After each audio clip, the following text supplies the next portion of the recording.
Good morning, good afternoon, good evening, everyone. Welcome to the Simply Trade podcast. My name's Anik, and I am the host for you today and every time we do the news. And today I have a special guest with us. She's been on the podcast multiple times. She's a trade expert. She's lived a lot of lives in the trade industry. Let's just say that. And I'm so glad to have you. Hi, Renee. How are you? Hi, Anik. Thanks for having me again. I'm so glad. You're clearly not in the best environment currently, which California is a great environment to be in, but currently you have a little bit of stress going on, right? Around you, it seems like. How has it been for you?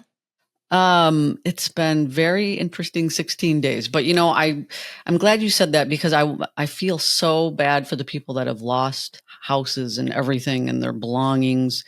And I've been lucky. I was only without power for 4 days. So of the 16, and I just want to send my, heartfelt wishes out to them, to the greater Los Angeles area. Cause at some point, we've been surrounded by like 10, 12 fires at any given point sometimes. So, yeah. I mean, yeah. And I think that goes for the whole Simply Trade team. We extend all our hearts out to everyone who is in those situations, who has lost lives, material things, whatever they have, whatever they have gone through, because it's unimaginable for most of us that are not in that current situation. And we do want to note, I think this is the perfect time to do so, is that Global Training Center is having their seminars this year in California, Anaheim, and which are happening in February. And 5% of all GTC seminar and Anaheim seminar registrations will go to the LA fire relief donations.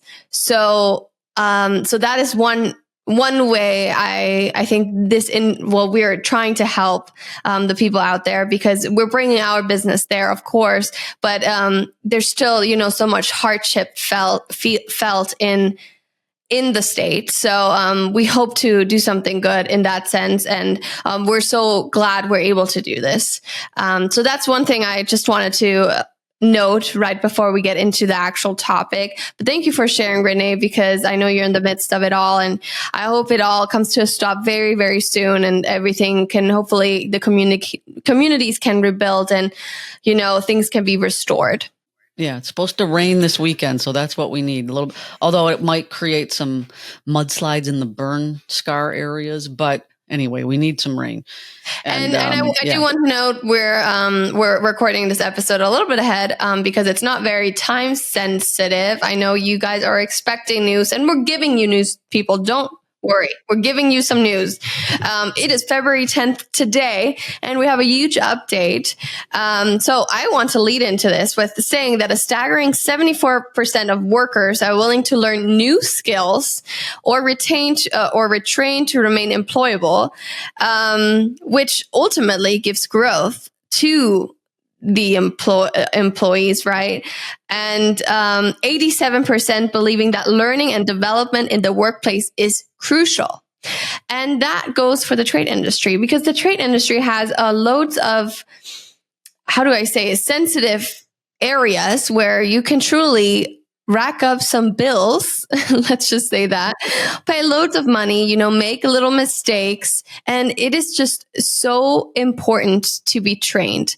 And I know Global Training Center as a sponsor is there for you at all times to be trained. But first, I want to go a little bit more into the topic of training and why it is so important for trade professionals to be trained, not just the starting people, but also the people that, have been in the industry, as well as the higher up people, because they need to be aware of certain things. So can you talk a little bit more about that and, your standpoint on it?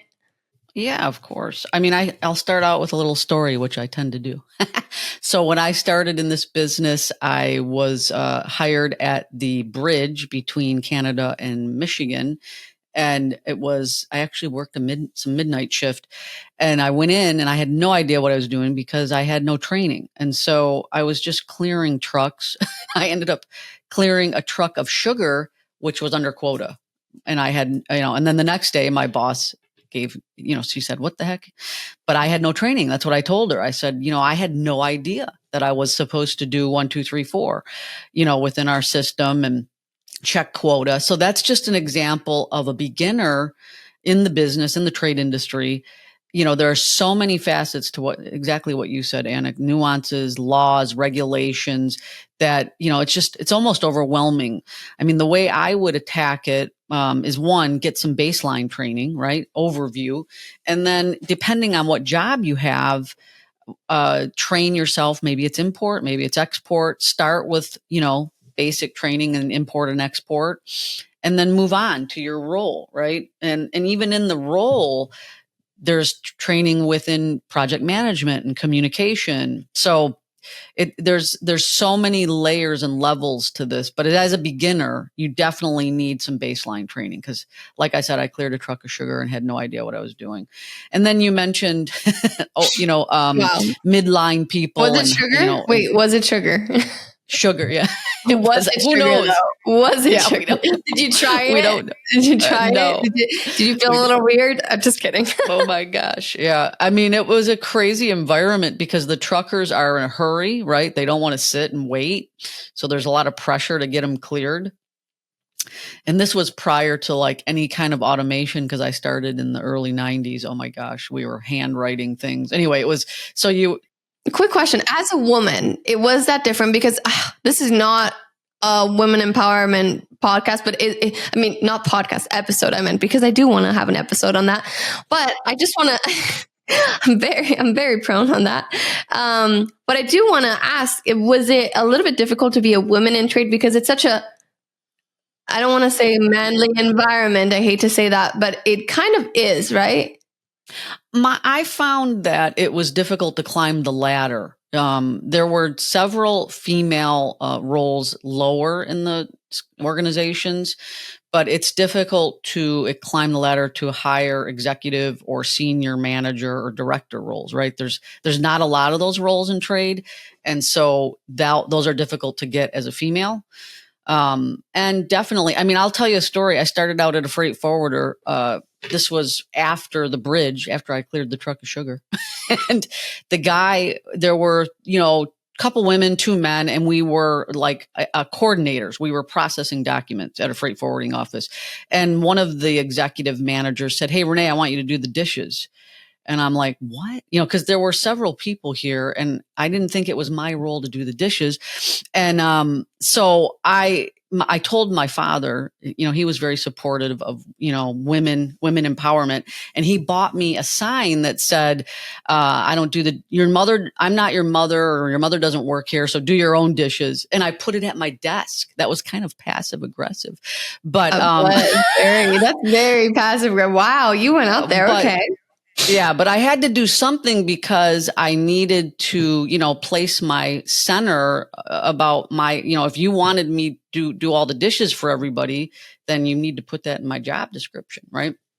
And I wouldn't mind, right? That goes really for, I mean, you always want to do the best you can in your job. I understand. But if you're being asked for something beyond what you should take care of, I mean, yeah.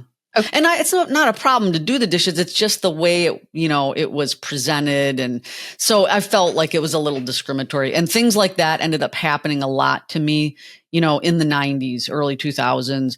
And, like I said, as I was climbing the ladder in trade, it was difficult being a female to do that. So to your point, I think definitely that's an issue. And I will tell you, I was scared of the customs officers at the bridge. Holy cow. They seemed big and they had guns. And yeah, I mean, I think anyone is.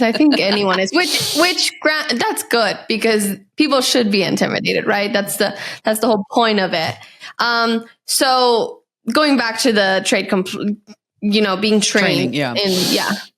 Okay. So yeah, so the beginner level, like I said, you sit down at the desk. Some people fall into this career, as we know, without, they come with no degree or maybe a degree in art, and all of a sudden they're doing trade. I was fortunate. I had a degree in international business, so I had some exposure, in management. And, so when I sat down, I had a little exposure, but most people maybe didn't in the early 90s, right? They just fell into this role. And so training is essential for that baseline. And then when you get to your mid-level and your senior executive level, people forget because they're not doing it every day. Even me, as I got up into the director level, I sometimes forgot what was going on down in the weeds, in the really important roles. Those are the people getting everything done, and those are the reputation for your company, for your business, for trade. If they're making mistakes, it's a big problem for the corporation, likely with compliance. So we need to train the mid and executive level people and keep them in the know of industry regulations, things that are changing, how this is impacting the people lower in their organization, right? That are doing the real dirty work and making sure we're compliant. Yeah. So knowing all this, there is a news to share. I know that Global Training Center now has, which just recently released February 1st, professional import certifications. So what does this mean for people, or how do people go for it, and why should they go for such a professional import certification? If they could just take one class, and that's fine. They get a certificate for the class, and that's great, right? And obviously you are more knowledgeable after a class. But in professional import certification, what does that mean for someone, or what can it mean for someone? Well, I think what a certification means is you're expanding your level of knowledge across a few subjects, right? That are intertwined. And then your baseline knowledge is increasing. And when that happens, you're making better decisions. You have more confidence in your decisions. You have brand reputation for the company, for yourself. You're learning the rules, in more detail. And basically, I think you become an expert. You speak the trade language a little better. So one class is awesome, like you said, but additional classes that are intertwined just increases your baseline knowledge. Okay. And with this professional import certification, how can someone benefit? Because I know, obviously you can put a certificate on your resume, but as a certification, that seems like something that an employer would really look at, and, can increase your pay, your advancement, your kind of standpoint in the business. So what else is there to the certification for someone? Employers look at that as, one, you're making a commitment to yourself and to the company to, one, increase your knowledge, improve compliance within the company. And, I think when you make commitments to more than one class, a certification, you're investing more of your time, thereby letting the employer know and the industry know that, hey, this is serious. I want to learn this. Like, for example, it's almost like, you're playing a game internationally with a bunch of people, and you have a badge that says, look, I took 5 classes. And, let's say you're picking teams. I don't remember when you were in gym and I don't know if they did this where you were, Anik, but when I was young, we had gym class would be like, hey, team A and B, and you'd be waiting and waiting to get picked. You know what I mean? And in this case, I'd be wearing a badge that says, hey, I took a certification in 5 different courses, and I bet you I'd get picked. Right. So I think it shows that you have this commitment, and then thereby you are more dedicated to the challenge, right? Yeah. And it says that 76% of employees believe their companies should provide more digital skills training. So these kind of trainings, right, provide them these kind of opportunities. My question is, if someone is in a company and, wants to take such a course or such a certification, right? A certification that I think the total price of it is around $1,500. We'll get you the exact price. We'll put it down below. If they clearly, some people don't want to pay that out of pocket. What can they do? Can they do anything? Can they, like, if they don't know if their employer pays for it, should they ask? Like, what is the ideal situation here? Because obviously it'll further themselves and it'll help the company, right? So it's kind of on both sides. Of course, yeah. And I think some companies might get nervous when they make investment in employees that maybe they'll get the training and then pursue other opportunities, right? So like when I got my license LCB, my licensed customs broker, I think the company I worked for was a little concerned, like, oh, she's going to leave.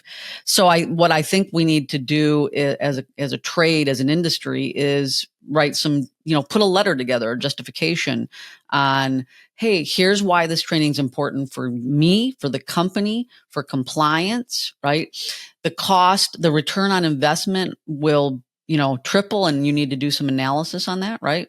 So if it costs $1,500, how is the company going to get that back? And I think we can, they can easily write a justification for that.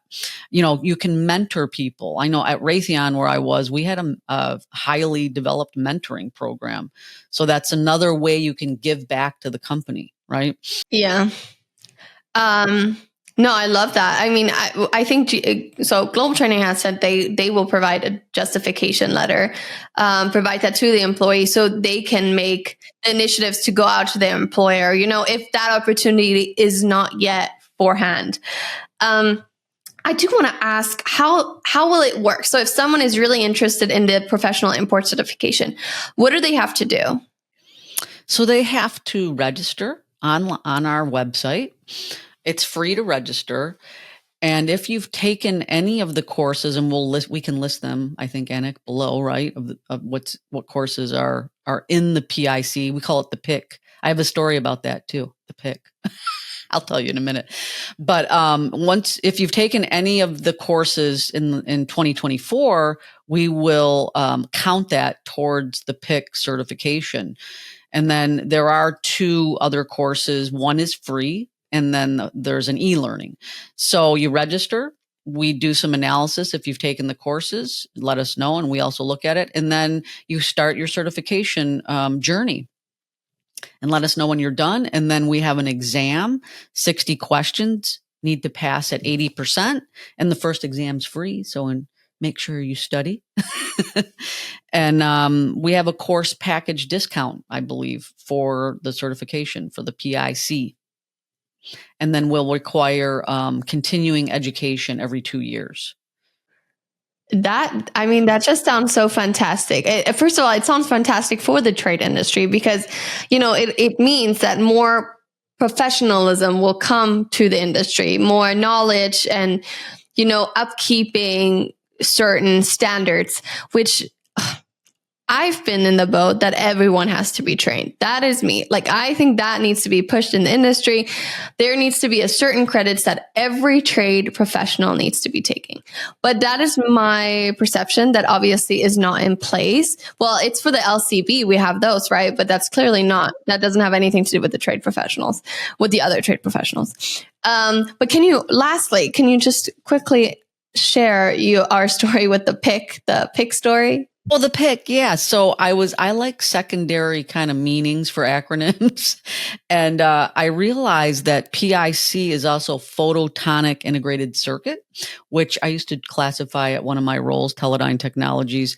And what these things do is they process and manipulate light signals collected by telescopes, and they handle vast amounts of information from celestial objects.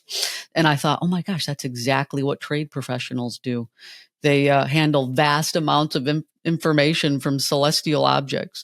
So it's kind of like PIC, and it has a secondary meaning. Yeah, I love it. I love that meaning. And it seriously makes sense. So it's so funny. Well, anywho, lastly, I want to just round this together and say that this certification, this professional import certification by Global Training Center, is now available. You can go to Global Training Center certifications. So globaltrainingcenter.com/certifications, and you'll find all the certifications there. But right now it's only one, which is the professional import certification. And there's many more to come. But if you're in the business, you should start here and rack up those certifications, get a higher pay, get advanced, be more competitive, be better, know more.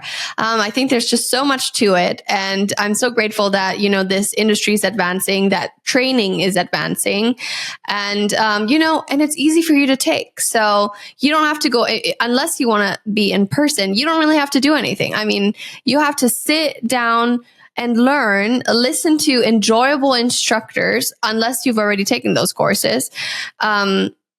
It's just something that sounds very attainable for busy people, I would say, too, because trade professionals are always busy. And it's something that you can do, whether you're 20 years old, 30 years old, 40, 50, 60, going up the ladder. I think it's just something that everyone can do. And so I'm grateful for this opportunity for everyone.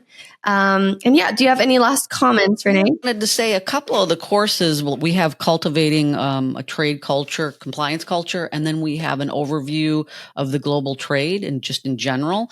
And those courses, I think, are really informative. So I don't think anybody has taken those yet because those are new. But look forward to maybe entertaining that as part of our professional import certification or PIC. And then one last thing I just want to throw in is LA Strong.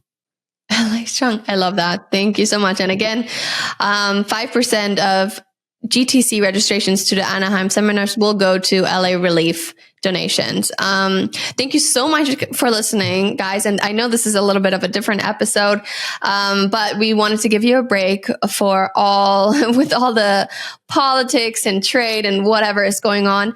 But you do know that if there's anything, emergency happening in the trade industry, we'll get you out on emergency episode. I think this was also just so beneficial for our listeners and a great opportunity that is coming for you and is now available, actually. So it's already February 10th and it's been available for 10 days. Get after it, do it now, and then you'll be the first one to take the exam. So how exciting. Well, so thank you so much. Thank you, Renee, for coming on as always. And we'll see you guys next week. Or maybe before, whatever happens. Bye.